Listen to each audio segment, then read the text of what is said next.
Hey, good morning. This is your morning Mapsplainer about the Golan Heights, brought to you by Tactical Pro Shop, right there in Burbank. Also brought to you by my daughter's Kim Jong-un clocks. You see, the hands are missiles. And here's Smiling Kim and all of his different guises. She hand makes each one of these.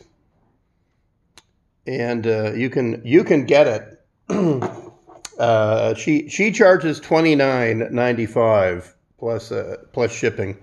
Let's zoom in on Israel, shall we? The Golan Heights are up here. In the 1967 war, Israel, surrounded by Egypt, Jordan, and Syria, was also facing Libyan and Iraqi troops, as well as the Syrian army, Jordanian army, and huge Egyptian army. The Israeli-Egypt border back then was here on the Sinai.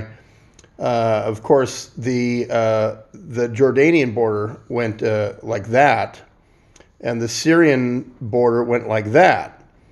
The Syrians owned the high ground here, the Golan Heights, the aptly named Golan Heights, but the Israelis in the Six-Day War first struck here in Gaza and pushed into Sinai.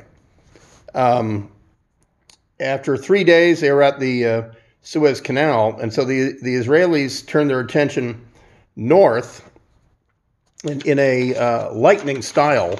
We don't say blitzkrieg, of course, when we're talking about the Israeli army, but in a lightning attack, the Israelis' line of departure was the pre-67 border here, and the Israelis, with bulldozers, actually pushed up the Golan Heights.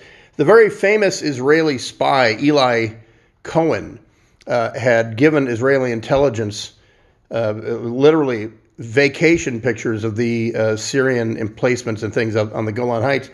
But the reason they took the Golan Heights and the reason they're strategic is because the Syrians could rain fire down on Israeli farms. So the Israelis took the Golan Heights. And then in the 73 war, the Syrians again made a valiant effort at taking them back, but ultimately they failed.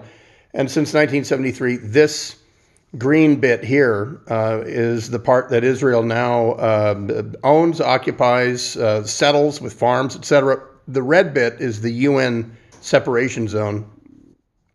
And so today, the reason this is in the news today is that about an hour ago, President Trump tweeted that he is now recognizing that Israel has sovereignty over the Golan Heights. Now you're going to, of course, Syria is going to go fucking nuts over this. You know, see how close the capital is to the Golan Heights. The West Bank, of course, in 67, the Israelis took that, including Jerusalem, obviously, which is now we recognize as their capital. And to be honest with you, the Jordanians don't whine about it too much. Why don't they whine about it too much? Because they didn't like owning the West Bank either. It's filled with Palestinians who don't appreciate anything anyone does for them. So the Jordanians, in all honesty, said, good riddance, best of luck. The Israelis, of course, gave Gaza to the Palestinians more than a decade ago, and they do nothing but shoot rockets at them from there.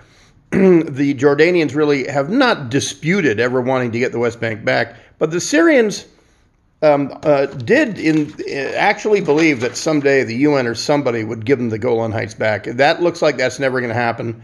That this is now the newest part officially of sovereign Israel.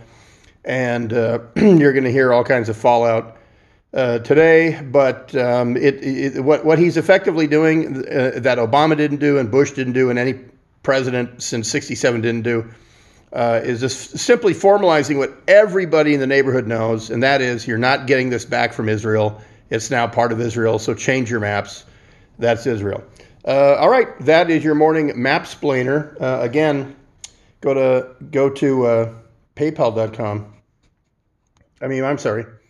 I'll tweet out a link. If you want your very own handmade Kim Jong-un Smiling Kim clock, I'll put up a link. And we'll get it out to you.